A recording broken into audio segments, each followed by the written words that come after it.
Yeah, so good afternoon, everyone. I hope I'm audible. Yes, ma'am. Yeah, thanks, Shweta. So thank you all for joining in for today's session of our CMH course, that is Clinical Management of HIV. And we have reached module 8. You all are nearing completion. I think you have only 2 more modules to go. And I hope you all are keeping safe and your families are okay and continue to stay safe and healthy. So today we are going to discuss a topic that is HIV and women or vertical transmission of HIV. And in our program, we commonly call this as prevention of parent to child transmission or PPTCT. Now, I hope you all have gone through the recordings in the module. So there are 2 lectures. One is by Dr. Reena Patel and one is by Dr. Jennifer Unger. Now, the main thing that I would like to tell you before we start the session is, again, there is a lot of repetition because again, if for those who have already gone through the recordings, so in most of Dr. Reena's lecture, there is, a lot of element of pre-exposure prophylaxis, post-exposure prophylaxis, and those have already been covered in our earlier sessions. So I am not going to be repeating anything that we have already covered in the interest of time, and we will only be discussing what is new to us. And more so, if you must have noticed, there is a lot of epidemiology of the US that is stated in the recordings. So, I mean, again, it is my request that you all completely go through both the recordings. I think it's an hour each. But yes, for our practical interest, we would like to touch upon the scenario in India and what we are doing in our program. So it is more or less similar. So every time, wherever there is an overlap of what is happening in the US and India, I will ensure that I highlight that in my presentation as well. And obviously, there are going to be differences, so that will also be highlighted. So our main aim of this session is we need to know for our country what is our elimination goal. That is, there is something called elimination of mother to child transmission. That is what we are looking at. That is what the program is trying to achieve.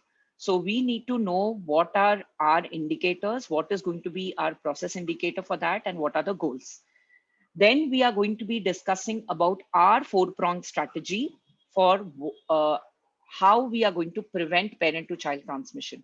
Now, though we call it as 4 prongs, the lecture by Dr. Jennifer more or less covers this entire section where the strategy, it's just that we have a different terminology for it, but the strategy that is being followed in the US is more or less similar to what we are doing in India. And finally, we are going to be looking at what our guidelines talk about how, and what ART needs to be started in pregnant women and breastfeeding women, and what is the role of infant ARV prophylaxis in order to prevent HIV transmission. So to begin with, this is the global scenario, and this was highlighted by Dr. Reena, where she talks in detail about how there is a huge disparity even in the US when it comes to HIV in terms of the prevalence. So there is a highlight that the HIV, even in the US, it is affecting women more than men, and more so, the Black race is affected more than the others. So, if you see the global scenario, we have about 37 million people who are living with HIV, and about 70% of these people living with HIV, they reside in sub-Saharan Africa. Now, women and girls, they account for more than 50% of people living with HIV. This is the global scenario. And when we talk about India, there is about 44% of the people living with HIV in India are women.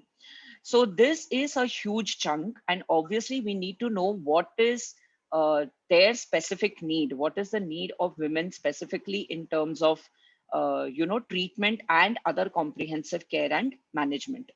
What is also important to remember here is that the rate, if you see the HIV rate, it is 2 times higher among young women than in men. Again, this is a huge number. It is, and the takeaway message from here is we need to have some strategy or some special strategy that caters towards young women if we are talking about eliminating the eliminating HIV as a whole. So we have to give importance. Now again, it goes without saying that women do have specific needs when it comes to, even the adolescent age group, and then going on beyond pregnancy, and then your postpartum, and then the menopause. So at every phase of the woman's life, there are specific needs, there are varied needs. And this, when the woman is also affected with HIV, it what happens is we tend to concentrate so much just on the HIV bit that we tend to ignore the other needs. Now, this was also the main takeaway from Dr. Reena's lecture as well as Dr. Jennifer's lecture, that we never ask them about their contraceptive needs. We never ask them about, their desire for having a baby, or, how are they planning their pregnancy. So the point over here is we cannot treat a woman in isolation as just giving treatment for HIV. We have to be aware, because somewhere or the other, this is going to interfere with the adherence of her ART medicines as well. So we will be looking at that in the coming slides as well. So this is again a global figure. The main highlight over here again is, if you can see, the new infections in young people in the age group 15 to 24 years is again 44% higher in young women than in men. Again and again, we are reiterating that the fact that the young women population is something that, needs to be prioritized even in our program if we need to achieve the elimination of HIV. So what is it in India? What is the PPTCT needs in India? So if you see the latest NACO HIV estimations report of 2019, it says that there are an estimated around 20,000 pregnant women who would require ART in order to prevent transmission of HIV to their babies. Now, the idea here is, if these 20,000 pregnant women don't get their ART, what is going to happen is the transmission rate to the baby is about 45 to 50%, which means that if we are not going to take care of this 20,000 population, we will land up with 10,000 babies annually with HIV infection. And that is what we need to prevent. Now, if you look at the state-wise data, here you can see that there is, again, according to our geographies, there is a varied, distribution when it comes to the burden of PPTCT requirements. So if you see these 10 states, which includes Maharashtra, Bihar, UP, Karnataka, Andhra, Telangana, etc., they contribute to about 80 to 90% of this 20,000 that we are talking about. So it is important for us to understand wherever we are. It depends. We can either look at our own state data, our district data, or for that matter, even the ART centers that we are working in. We need to identify and we need to ensure that as soon as the woman or is detected with HIV positive, she is on treatment as quickly as possible, because in case she plans a future pregnancy, we must ensure that the HIV is not transmitted to the baby. So this is one recent study that I came across, and I thought it was an interesting read. So you can also go through it. I have given the link in this PPT. So it talks about mother to child HIV transmission and what are its correlates in India. So astonishingly, though we are talking about numbers, we are talking about goals, we do not have any meta-analysis study to know what is the percentage or what is the burden of mother to child transmission in India. So this is, I think, just the second meta-analysis study. There was one which was done earlier, but I think there was not, it was not like, we didn't have too much of conclusive evidence from there. Now, what does this study tell us? So again, they have predicted the same thing that I just told you right now, that it is estimated that around 10,000, new HIV infections can occur in babies if the PPTCT needs are not met. And what was shocking is it revealed that the prevalence of HIV due to mother to child transmission in India is as high as 8.76%. Now, wherever we talk about targets, be it your global targets or something, we want to get it to under 2%. And 8.76 is quite a high number. Now, let me tell you again, if you go through the detail of this study, this is just a pooled percentage of whatever centers they have studied. So there is a variation between regions. So there are some centers where the prevalence was as low as say 3.7%. Or if you go to South India, the prevalence was around 5%. And if you go to Eastern India, there is prevalence which goes even up to 30%. So this is, I mean, obviously there is a wide variation, but what we need to be aware of is this is something that is in our hands. If the mother is given ART and if she's adherent to ART and if the infant is given ARV prophylaxis at the right time, this transmission is something that we can totally prevent. So it is very achievable. The target of what we are, saying that the target is 2% is completely achievable. And that is what we need to strive for.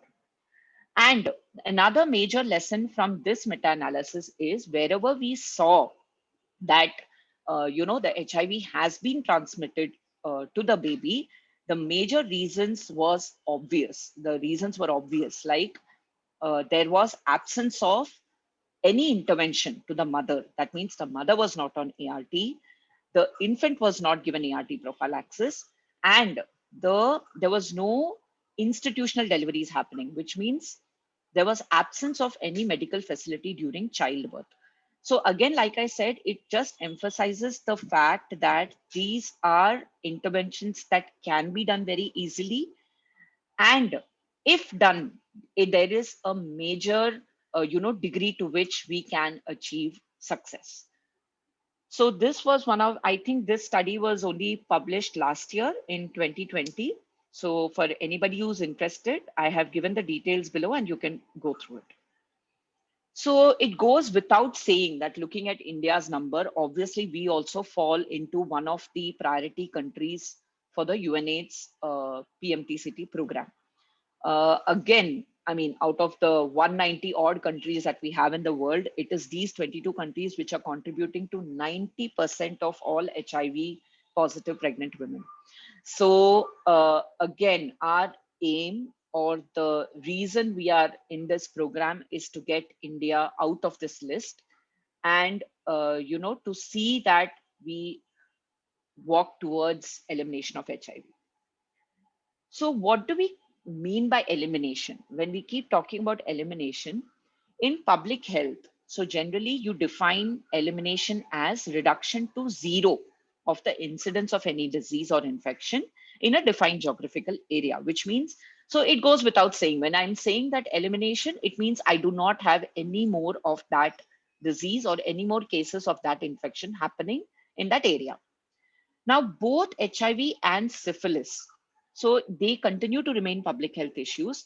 And though we have these good measures of PPT-CT, which is prevention of parent to child transmission, it is not 100% effective. So when you see feasibility, it may not be possible to bring down the infection to zero per se.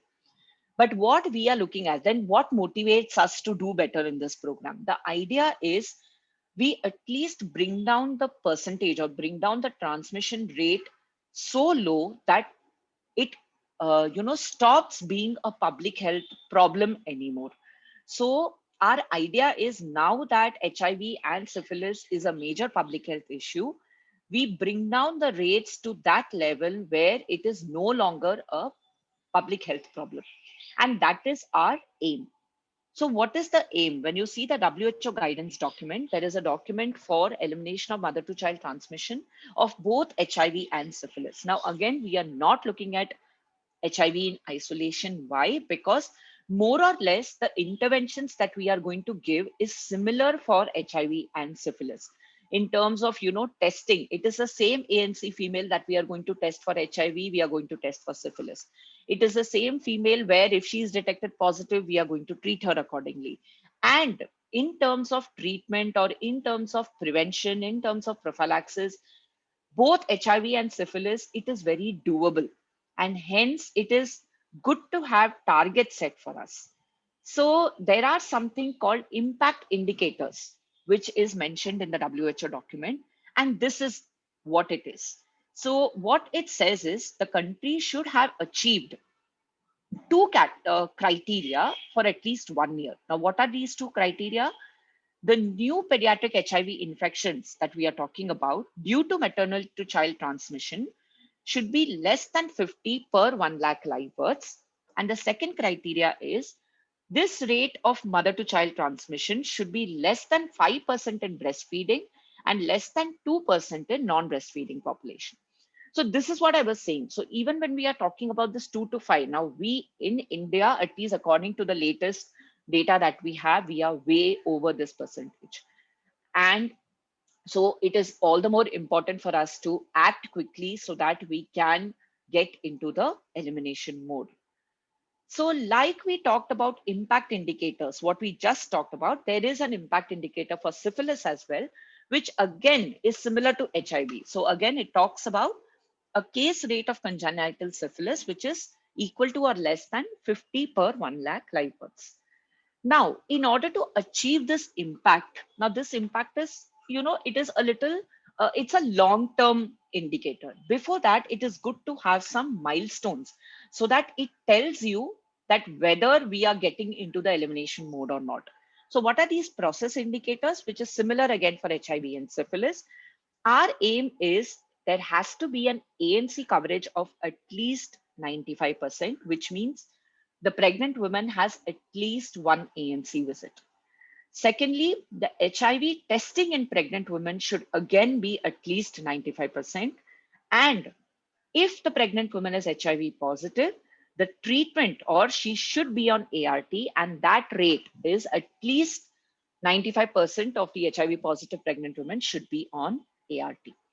The same holds good for syphilis. So these are process indicators. So the idea is if these process indicators are achieved for at least 2 years, then we can, look forward to achieving the impact indicators as well.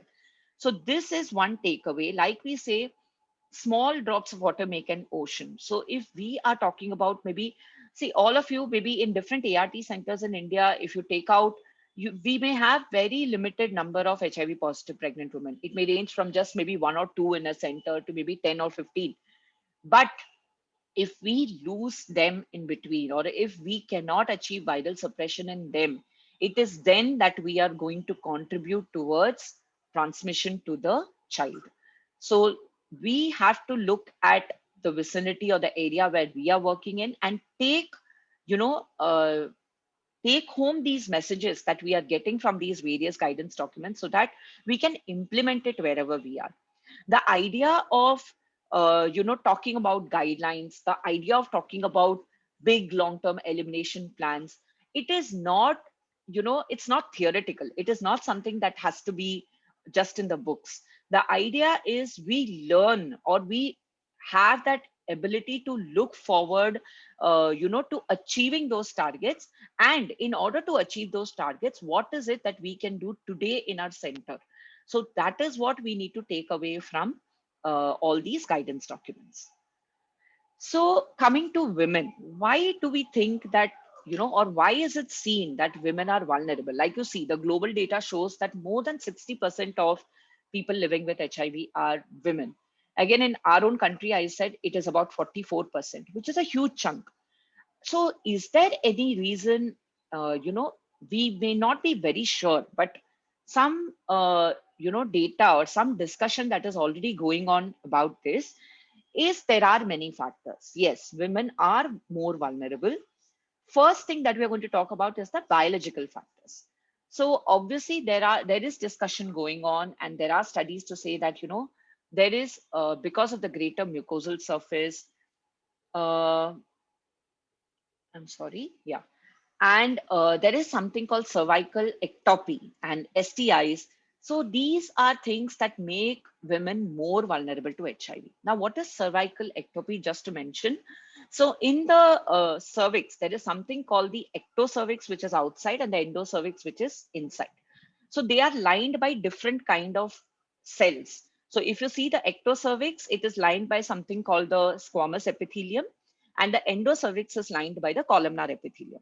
Now, for some reason, if that the lining of the endocervix, which is inside, it continues into the ectocervix, then that is called cervical ectopy. And what has been found is that this cervical ectopy does increase the vulnerability or the susceptibility of the woman towards acquiring HIV. Now, again, if we talk about the biological reasons, obviously hormones. Now, hormones play different roles in different phases of a woman's life. So starting from menstruation through pregnancy, through breastfeeding, your postpartum period, and up to menopause. So obviously, naturally, there is a play of hormones. Plus, this is again interspersed with using of, the birth control pills or other contraceptives, hormonal contraceptives. So these are again, or could be, some of the reasons why a woman may be more susceptible to acquiring HIV. Now, this is one graph which was shown in Dr. Rina's lecture. Again, it shows that if you talk about, if you're just comparing HIV, acquiring HIV in different phases in a woman, it clearly shows that the maximum risk is in the postpartum period, which is the topmost graph. So it says that there is up to fourfold higher risk than normal when you compare the postpartum period. So that means during that time, the woman is more at risk into contracting HIV. And this decreases with, the late pregnancy, early pregnancy, etc., and the non-pregnant. So again, so there are some biological reasons. Now, we may not have a solution. We cannot eliminate these biological factors, but yes, we can, provide a certain, we can advise them correctly, like for example, when it comes to use of contraceptives, or when it comes to how safe they can be, if they are adherent to their ART. So these are things that we need to keep in mind, because like I said earlier, these biological factors cannot be eliminated, but we need to find a way to get around it. So what are the other factors which contribute? So one is socioeconomic. Again, this goes without saying, this is globally, nationally, wherever you see, it is a vicious cycle. So there are some places where, a poverty may push the woman to transactional sex. And it's also the other way around. So that can be related to drug abuse or alcohol abuse. And again, these same behavioral issues like drug abuse and alcohol abuse can again lead to poverty. So it is a vicious cycle, and these factors somehow play more role in a woman than in a man. And finally, we come to the cultural and structural factors, which again, there is disparity, like we say, in terms of the education, in terms of, whether in terms of the society norms, like for example, we do have, or how much ever educated we think we are, how much ever advanced we think we are, there are still places where it is a dominant patriarchal society that affects the woman from coming out, from, accessing healthcare even at the right time. And all this, including, sexual assault, infliction of violence, and so all this makes a woman more vulnerable. Why is it important to understand? So again, I come back to the same point, that that is the reason when a woman comes into your, to for care, when she comes to you, uh, please try and go beyond just treating her medically for one disease. So like I said, if it's very, it's easy to say that, okay, you may counsel her very well for HIV, you may counsel her very well for ART and send her back home. But if she has some issue at home, for example, she is facing some kind of discrimination, or she is facing some kind of violence at home, obviously her adherence to ART is not going to be optimal. So that is why we need to go that extra bit, in order to ensure that, are there any other ways in which we can help her out with her issues. So now when we come to, the main topic of ours, which is how do we prevent? Okay, there is uh, we all know that in infants, the major cause of obviously HIV is because it is being transmitted from the mother to the child. When can it occur? It can occur either during pregnancy, it can occur during the perinatal period, that is during labor and during delivery, and it can also occur during breastfeeding. The major factor, now we will be looking at maternal factors, but one of the major factors that contributes to this transmission is a high viral load in the mother. And that is why we say that, you know, it is ideal if the mother is on ART and completely virally suppressed. Then the risk of transmission to the infant reduces tremendously. So, what is PPTCT? When we provide ART to the HIV positive mothers, and when we give the prophylaxis, that is ARV prophylaxis to the infant, in both ways, we are trying to reduce the risk of HIV transmission, and that is PPTCT. So, what are the maternal factors? So, the various maternal factors that may lead or contribute to this transmission is any recent HIV infection in the mother. Again, like I said, if she's already presenting with an advanced disease and she has a high viral load, the chances of transmission to the infant is going to increase. If she has, again, co-infections like sexually transmitted infections, again, the chance of transmission to the infant increases.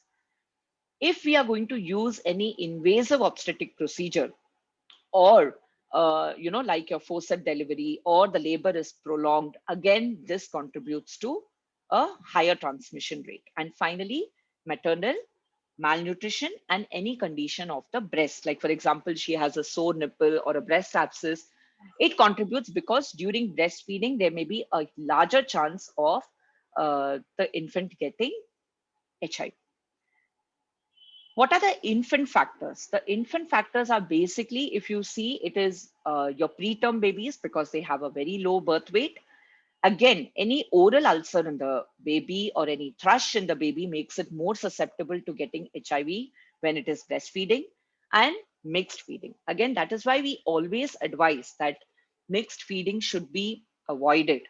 Why? Because whenever there is what do you mean by mixed feeding? So it is the opposite of exclusive breastfeeding. When we say exclusive breastfeeding, it means the baby is not given anything else, not even water other than, so the baby is only taking breast milk. So mixed feeding means you are adding external milk or formula feed to your breast milk. What happens is this leads to gut inflammation. And so there could be ulcers in the gut.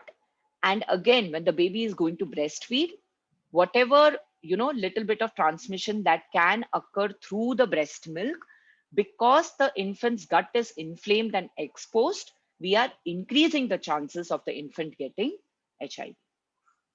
So this is the risk. So if we take an example of, 100 HIV positive women, if we are not going to give them any ART, if we are not going to give them any intervention, on an average, 30 babies out of this 100, the baby is born to these 100 mothers, 30 babies will be infected with HIV. Now, in this 30, the maximum, that is around 15 to 20, is going to occur during the time of delivery. 5 may get infected during pregnancy itself, that is during antenatal care, and 10 become infected due to breastfeeding. This is an approximate number as to what is the risk at every phase of pregnancy if the mother is not getting any intervention. So, like I said, if there is no antiretroviral that you're giving and breastfeeding continues, the risk of transmission from the mother to the child is as high as 30 to 45%. And in our national AIDS control program, we are giving them a combo drug with 3 ARVs. So even with breastfeeding, the risk comes to as low as 2%. Now, why is it important to know these percentages? It is because it gives us a good base to counsel the mother. So there may be mothers who are reluctant, or who are not adhering to their medication. This is what we need to tell them, that if you are not going to take your ART properly, you are almost, it's close to 50% you are putting your child at risk. At the same time, if you are going to be properly adherent to the ART, you are reducing that risk from 50% to say 2% or 1%. And that itself is serve as a major motivation to the mother to continue her medications, in a adherent manner. Again, like we said, it is obvious because there is a, you know, there is a little chance that the transmission may happen during breastfeeding. That is why when you see the last row here, it says that when you are giving ART and there is no breastfeeding, the risk is even lower. It comes down to 1%. But please remember, in our scenario, even with the current very good ART regimen that we have, the rate of viral suppression is very, very high in the mother. And because we are superseding that with ARV prophylaxis in the infant, we really need not worry about the transmission happening through breastfeeding. Because if with successful ART, the mother is going to have a suppressed viral load, and we are also giving prophylaxis to the baby, so that even if there is some virions, that get transmitted to the baby, we are going to stop it from replicating. In our scenario, that's why in India, see, first of all, it is not easy to not breastfeed, because formula feed comes with a lot of, or replacement feed, what that you call, it comes with a lot of, other criteria that need to be met. First of all, the family has to be, they must be able to afford to, get replacement feed for the baby. It is not easy if you have to continue it for 6 months, 1 year, because with enthusiasm, few families may say that, okay, no, I don't want her to breastfeed. Let me start with replacement feeding. And after a month or two, they may realize that no, it is so expensive that we cannot continue it anymore. So, and plus there is an issue of hygiene. Now, in our country, where in at majority of places, hygiene is an issue, sanitation is an issue, clean water supply is an issue. That is why we, in our setting, it is always good to advise only for exclusive breastfeeding, at least for the first 6 months. So why we do this is because breastfeeding is safe, it is hygienic, it is protective to the infant. And we are not only, because here again, we cannot look at HIV in isolation. Breastfeeding protects the baby from a variety of other diseases. And even in terms of nourishment, that is the best nourishment that you can give your infant. So it is still advisable that we counsel the mother, let her take her ART, ensure that she is virally suppressed, give appropriate prophylaxis to the infant, and if all this is taken care of, the mother can safely breastfeed the baby. So in our program, there is something called a 4-pronged strategy that we use. Now, we will just be looking at these 4 prongs, and this is very similar to what is discussed in Dr. Jennifer's lecture. Again, we just call it 4 prongs. Our terminology may be different, but what we are trying to achieve is the same thing. What is the first prong? It is primary prevention of HIV. Now, this is something that is very simple to understand, because we know that there are, a majority of the women that we know are HIV negative. What is the use of this first prong? What are we going to do? We are trying to continue to keep them HIV negative. How do we do that? Like, for example, there is your ARSH clinics, or wherever they come, wherever an adolescent girl comes to you, or any woman of reproductive age or childbearing potential comes to you, it is our role to tell them what is safe sex, what should be done, what are the practices that you need to ensure, or use of condoms, use of contraception. If all this is done properly, if the woman understands this properly, there is a very less chance that she is going to become HIV positive. So our first prong is primary prevention. We do not want the women from becoming HIV positive. Now, what happens if we fail in the first prong? So we are not able to stop the infection, and that lady or the woman who comes to us has become HIV positive. What is the second prong? Now, what can we do for her? So now we can help her. Now that we know that she is positive, obviously we are going to give her ART, and we are going to ensure that she is virally suppressed. But additionally, in How do we prevent parent to child transmission? By counseling her to prevent unintended pregnancies. Again, in one of the lectures, I think it was by Dr. Reena, where the number, even in the US, of unintended pregnancies was as high as 70%, which means that, we could have reduced that burden on our health system. So the idea is, if the woman is HIV positive, we must ensure that there is proper family planning counseling that is given to her. Ensure or ask her if the pregnancy that she has is, does she really want to continue it, or is it unintended? And if it is unwanted, what is the safe way for her to terminate the pregnancy? And so in that way, at least we are preventing the pregnancy from happening, though the woman is positive. What happens if we fail in the second prong as well? So now it happens that we are not able to prevent the pregnancy, and the woman becomes pregnant. Now, what is our strategy? Our strategy is, now that we know that she is pregnant, we are going to use our interventions and prevent the HIV transmission from happening to the infant. And that is what PPTCT is all about.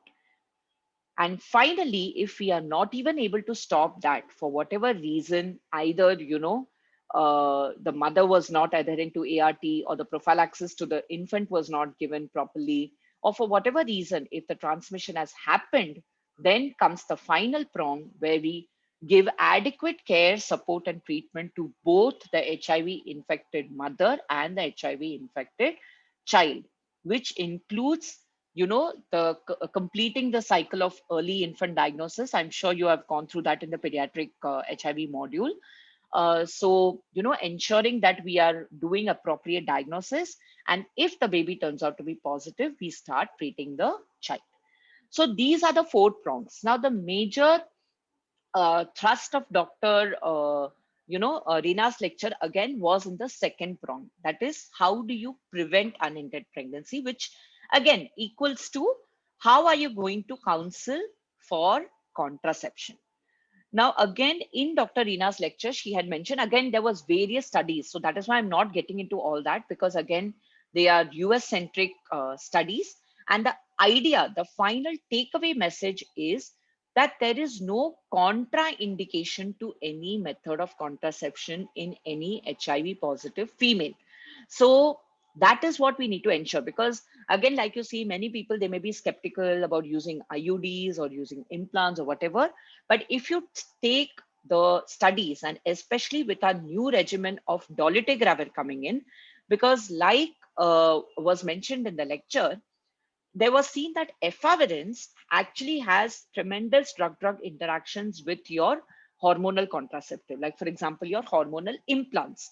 So there was a high rate of failure, because when you use hormonal implants with an efavirenz containing regimen, it reduces the amount of that hormone in the blood. And that is why there was a failure of contraception. But with dolutegravir, in fact, the hormonal levels increased more than normal, which means dolutegravir is very safe when you're going to use with any kind of contraceptive method. So the idea here is, refer them to proper family planning services.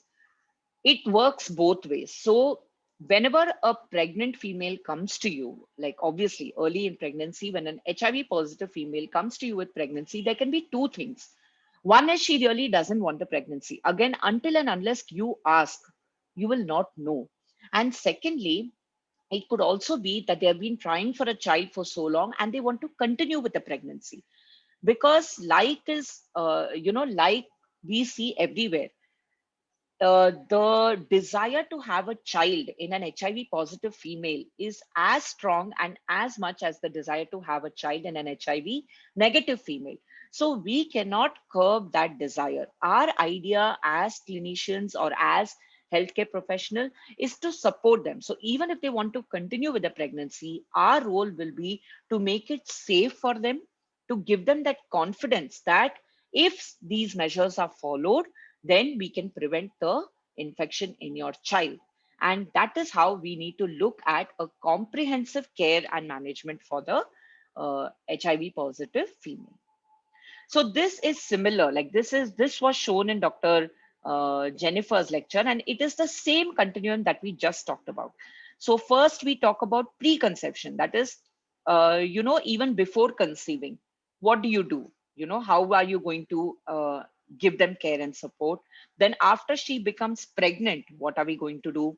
After she delivers, what are we going to do? And finally, up till during feeding, breastfeeding, how are we going to support her? And finally, what are we going to do for the child in terms of prophylaxis and treatment if required? So this is the same continuum that we are following, but we call it the four prongs, and here it is being termed as the reproductive care continuum. So what are the pregnancy related interventions that we need to do? So first, like I said, is most important. If it is an unwanted pregnancy, we have to counsel them to prevent, such happenings in the future. We need to tell them that, we need to again emphasize on safe sex behavior, and that counseling is very important. So link them to appropriate contraceptive services wherever it is available in your setup for people who want to avoid the pregnancy. Give all HIV related information. Now, again, whether continuing the pregnancy or not continuing the pregnancy is completely the woman's decision. Our role as healthcare professionals, as somebody, or clinicians, is only to give them the information so that they can make an informed choice. So antenatal visits, like I said, very, very important. Even if we are looking towards our goal towards elimination, during the ANC visit, it is important to get them tested for HIV as well as syphilis. And finally, we have to counsel them for institutional deliveries. Like we saw in the study, that is one of the major reasons why transmission to the child is happening. So it is very important for us to counsel them to get delivered at healthcare institutions. So for any pregnant woman who's newly registered at the ART center, again, give them a proper counseling, let them be prepared, let them make an informed choice and start ART as soon as possible. Remember that the ART has to be continued through the pregnancy, through the delivery, through postpartum, and ultimately lifelong. It is a lifelong treatment, just as we do in case of other adults. Even if the pregnant woman presents to you directly in labor, we are also going to be discussing that. But our idea is ART has to be initiated promptly if she is positive in the whole blood finger prick test. ART will be initiated at the ART centers only, and we have to make, all efforts have to be made to link all these HIV positive women to the ART centers. And when they come to you in the ART center, these pregnant females have to be seen on priority. So how does ART work? Again, it's just basic common sense. What are we doing? By giving them ART, we are reducing the viral load in the mother. And by giving prophylaxis in the baby, we are loading the fetus, with your ARVs, so that even if there are a few virions that have transmitted to the baby, we prevent the replication from happening. Now, what is again important is it is not just about initiating ART. So if you initiate ART in a pregnant woman and for whatever reason she stops ART in between, please remember that for those days on which she has stopped her medication, the risk of HIV transmission to the fetus is getting increased. So she has to be completely adherent to ART throughout the period of pregnancy as well as breastfeeding. So this is very, very important. And that is where all the data that we talk about during our presentation helps. Like if we just keep telling them, things in the air and keep advising them, people may not listen. But for few of them, if you give them the real evidence, if you give them the numbers, that like sets a jolt, and then they start becoming adherent because now they actually know the importance of taking the treatment regularly. So this was about ART. Now, what about the mode of delivery? Again, there was a lot of discussion going on again. And I remember that in one of the slides in the presentations, in the US, there they have a concept that if the viral load is more than 1,000, they go for a C-section. Now, in our country, we do not advocate for anything like that. Obviously, it is important for us to counsel them for institutional deliveries. And the problem here is, why is it so difficult? Why do some people don't go to institutions for deliveries? Because they are scared. They think that because they are HIV positive, they will be forcefully, they will be forced to go through a C-section, which they may not desire. So we should realize that it becomes more risky for the mother, because now, because she's scared of C-section, she doesn't come to the institution. And then if she's going to deliver at home, she's automatically again increasing the risk of HIV transmission. So here in India, normal vaginal delivery is recommended for all HIV positive women unless the woman has any obstetric indication, for example, obstructed labor or fetal distress. Then that is the only case when we go for a C-section. Otherwise, it is normal vaginal delivery that is recommended. So again, emphasizing the point that if the patient or if the mother has a suppressed viral load, and if we are going to give prophylaxis to the infant, the risk of transmission of HIV is as low as 1%. So again, few things that we need to remember during labor and delivery, like though we are saying that it has to be vaginal delivery, we need to keep a few things in mind.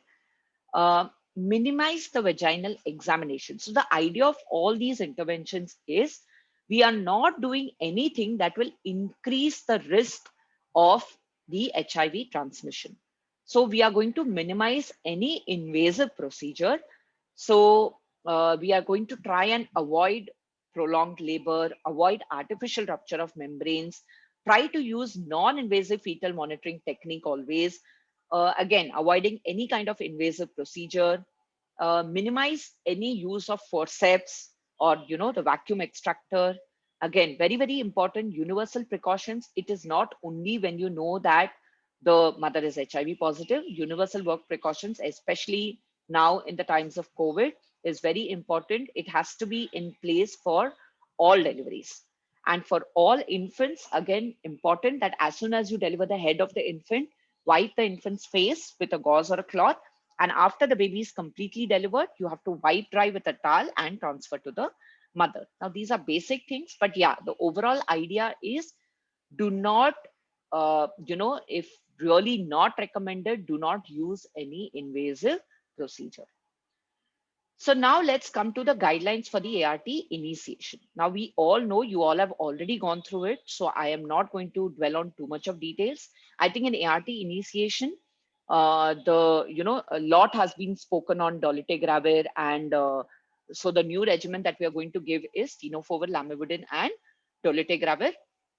It is an FTC, a fixed drug combination, and it is given as one tablet once every day. Now, the advantage here is, before we had different regimens. If the woman was exposed to a single dose nevirapine in her previous pregnancy, we had to change the regimen from TLE to TL-lopinavir ritonavir.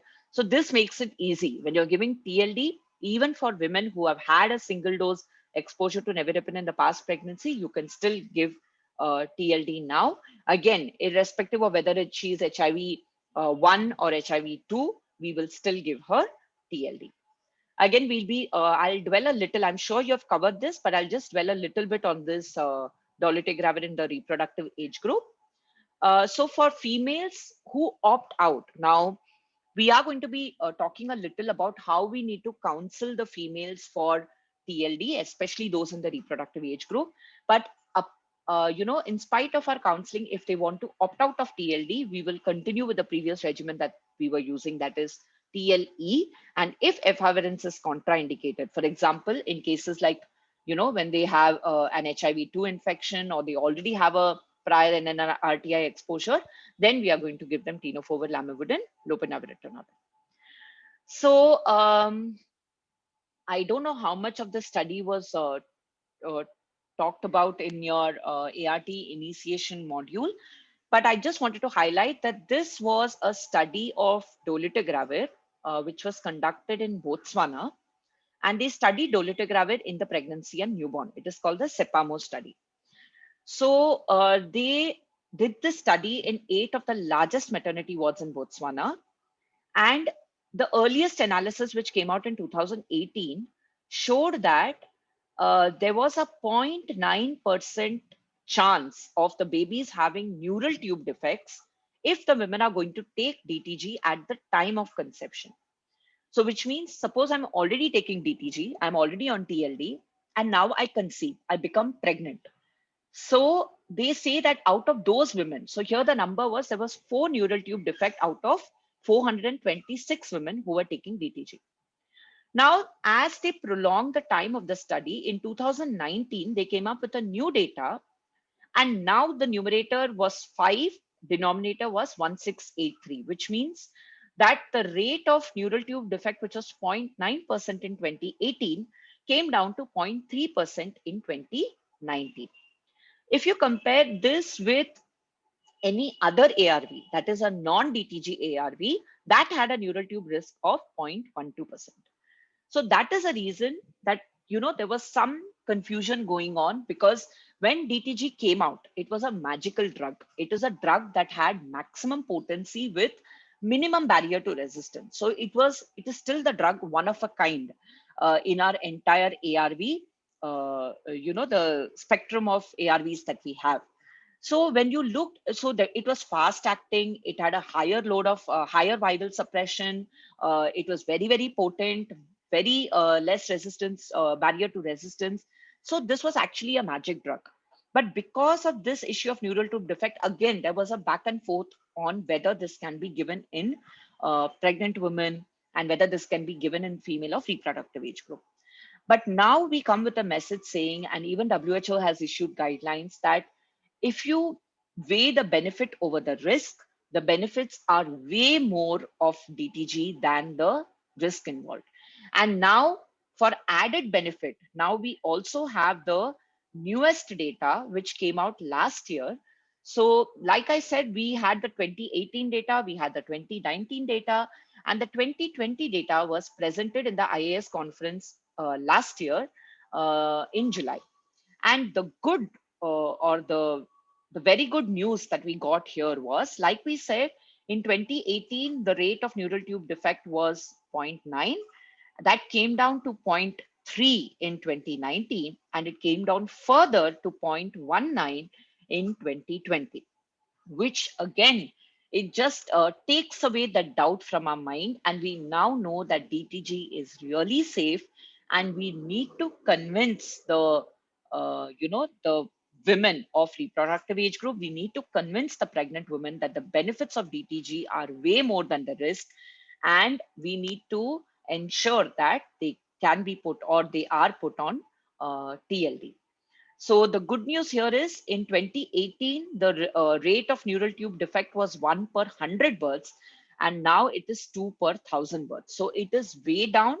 And this is one good point as to how we can actually, again, convince women to take the dolutegravir based regimen. So the special consideration, again, like I've told you, I've already told you about the advantages. And again, it has very few side effects. The maternal outcomes are improved. Transmission to the baby decreases. Transmission to your sexual partner decreases. So overall, the benefits are much more than the risk. And hence, we cannot, deny a woman for whatever reason. We cannot blanket, we cannot put a blanket exclusion saying that this treatment is not optimal. That is not justified. And the only thing that we need to do is, for women who are coming to you, you have to give them complete information about the pros and the minute cons that we have, and then let them make an informed choice of taking TLD. So another, just a bit about, because the neural tube defects, again, I'm sure you all know, but neural tube is something, it is in the fetus, it is the precursor for the central nervous system, which is going to develop later. And normally it closes on the 28th day after conception. So most of the time, when the person or when the woman comes to you with a pregnancy positive report, most of the time it will so happen that the neural tube is already closed by that time. So you really don't need to worry. If it is a new initiation, you really don't need to worry about starting TLD. And now with all the latest data that we have, even up to last year, it is very, very convincing that the TLD is really going to, bring down the rate of the transmission of HIV to the child, and the risk of dural tube defect is very, very less, and it is compared to any other, very comparable to other ARVs also that we are already giving. So that is the information that we need to give them, and we need to convince the women to start TLD. Again, most important, offer effective contraception. So for those girls who are coming to you, those adolescent girls who are coming to you, who are HIV positive, so it is not only important to give them appropriate ART, it is also important to link them to the correct and effective contraceptive services. So we have already gone through this. And yes, in spite of all this counseling, if the female is not ready for taking TLD, then she should be initiated on TLD-E, that is tenofovir lamivudine efavirenz. And if there is contraindication to efavirenz, it will be TL lopinavir. So this is about TLD. And yes, so now we come to people women who are coming directly in labor. So if any woman comes directly in labor to you and we are not aware about that HIV status, what we need to do first is do the whole blood finger prick test in the delivery room itself, in the labor ward itself. And if it is detected as positive, so the medical officer, whoever is in charge, will initiate TLD and will ensure that there is immediate linkage to the ART center. Why is this needed? Because, and the labor room has also, she is also supposed to inform the ICTC counselor, because we have to then get her again tested for confirmation and follow the remaining protocol at the ART center. So again, it is very unfortunate if a patient, walks in directly in labor and turns out to be HIV positive. Like I said, it means we are just failing in all the prongs. We have failed in the first prong, in the second prong, because we couldn't even identify HIV positivity because, maybe she didn't have an ANC visit. She was not able to get tested. So again, it's a major failure in the, system. And that is, I think, what we really need to try and avoid. Now we come to the last bit where we are going to talk about the ARV prophylaxis for the infant. So here, the prophylaxis that we give is a daily dose of nevirapine. So we start this immediately or within, ideally within 72 hours of birth, but that's not a cutoff point, because even if, suppose the mother walks into your clinic with the child after 3 days of delivery, and then you realize that she is positive, so we still give infant prophylaxis to the child. So like I just said, nevirapine prophylaxis can also be started beyond 72 hours after birth. What is the duration? So minimum 6 weeks is compulsory. And why are we giving this? To cover any kind of perinatal exposure to the virus which may have entered the baby. So irrespective of whether she is breastfeeding, whether it is replacement feeding, minimum 6 weeks of ARV prophylaxis must be given to the child. And the idea is also because you're making the breast milk safe for the baby. The dose of nevirapine is this. It is according to the body weight. So infants with birth weight less than 2000, you'll give them 0.2 ml per kg. If it is between 2 to 2.5 kgs, you're going to give them 1 ml once daily. And if it is beyond 2.5 kgs, 1.5 ml once daily. Now, there is something called an extended ARV prophylaxis. Like I said, a minimum of 6 weeks is anyways to be given. When do you extend this 6 weeks? So there are two criteria for this. So if the ART that is given to the mother was started late in the pregnancy, and the idea is if she has not been on ART for at least 24 weeks, which means 6 months. So if the mother before her delivery, if her mother has been taking ART for less than 6 months and she is breastfeeding. So remember, this is and.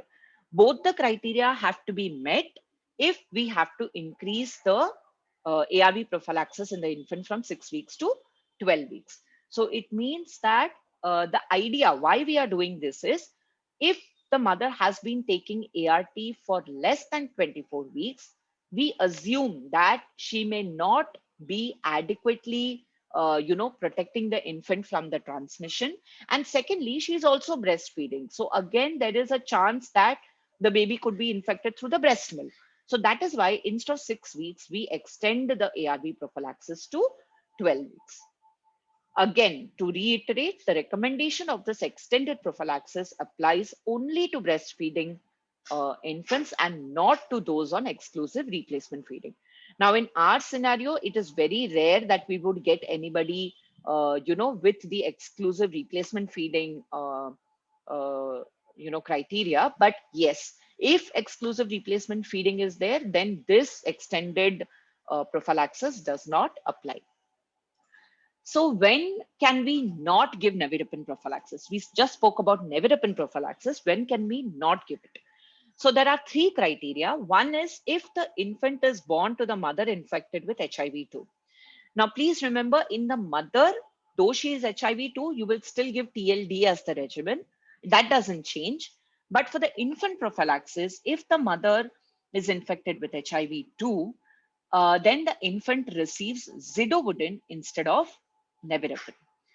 Again, for the mother who has received a single dose of nevirapine in the earlier pregnancy, in the infant, now we will give zidovudin. Why? Because there could be that archival resistance, and we are trying to avoid that. That is why we are giving zidovudin. And finally, for any infant who is born to a mother who is already on a PI-based regimen. So, for example, there is a mother who is already in failure and she's taking atozanavir, ritonavir. So, if she delivers a baby, the prophylaxis that you're going to be giving is zidovudin and not nevirapine. Again, the criteria is the same. A minimum of 6 weeks of zidovudin prophylaxis needs to be given. And like we spoke about nevirapine, if the mother is not, was not on ART at least for 6 months, and if she continues to breastfeed, then zidovudin prophylaxis can be increased to 12 weeks, like we did earlier. So this is the dosage of zidovudin. So please remember that nevirapine, I mean, you can go through this. Nevirapine is given as a single dose once daily, and zidovudin is given twice daily. So this is about zidovudin. So finally, to wrap up, just a few points. So one is, yes, we need to ensure that whatever we have learned here, it translates into implementation. So when we talk about the PPTCT continuum, we are talking about the 4 prongs that we have already seen. We have to try to intervene. The earlier we prevent, the better. So obviously, we don't want more burden of HIV positive women. Secondly, we don't want more of them, becoming pregnant if it is unwanted. And thirdly, we do not want those infants getting infected with HIV. So we spoke about the TLD, the latest triple drug which has been approved in our setting. And we also spoke about the ARV prophylaxis, which needs to be given in all infants. And yes, also about the duration when it can be extended. So this is what we have seen. And just once to reiterate, I just wanted to tell you that, again, when you go back to the lectures in the modules, Dr. Reena talks a lot about what is happening in the US. So statistically, they may not be very significant to us in terms of numbers, but the message that we get from there is, yes, the disparity in prevalence that exists in India.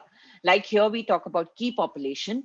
There, it is according to race, it is according to color, it exists even there. And secondly, she has also spoken a lot about PrEP and PEP, like I earlier said, and I think we have already covered that in detail in our previous modules. So I'm not reiterating that.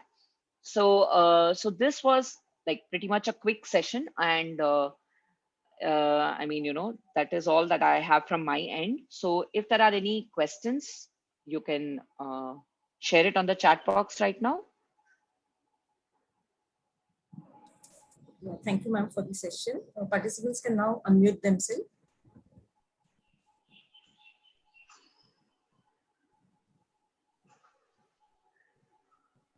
I did not receive any questions in the chat box. I hope it's not a technical error.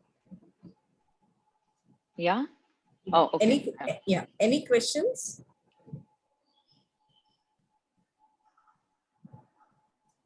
Yeah, I think there's a comment from Dr. Yeah, Amit. yes. Well taken. I mean, yeah, that's absolutely, I think, because we tend to really, generalize a lot. We just have the overall percentage as in numbers. We really don't know. And I think it's very difficult, again, to quantify the vulnerability. That becomes a major issue. I think the only thing is, yes, we can at least acknowledge that women are vulnerable and take appropriate actions.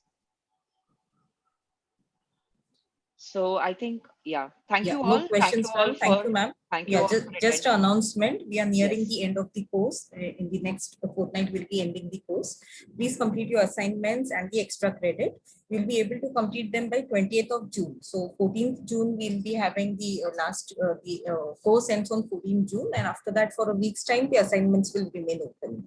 In case you want to download the content from the course canvas, please do it now, because after a month's time, the course canvas content won't be accessible to you. That's all. Thank you, ma'am. Thank you all so much, and please take care, all of you. Thank you. Take care. I'll end the session. Any questions? Thank you, everyone.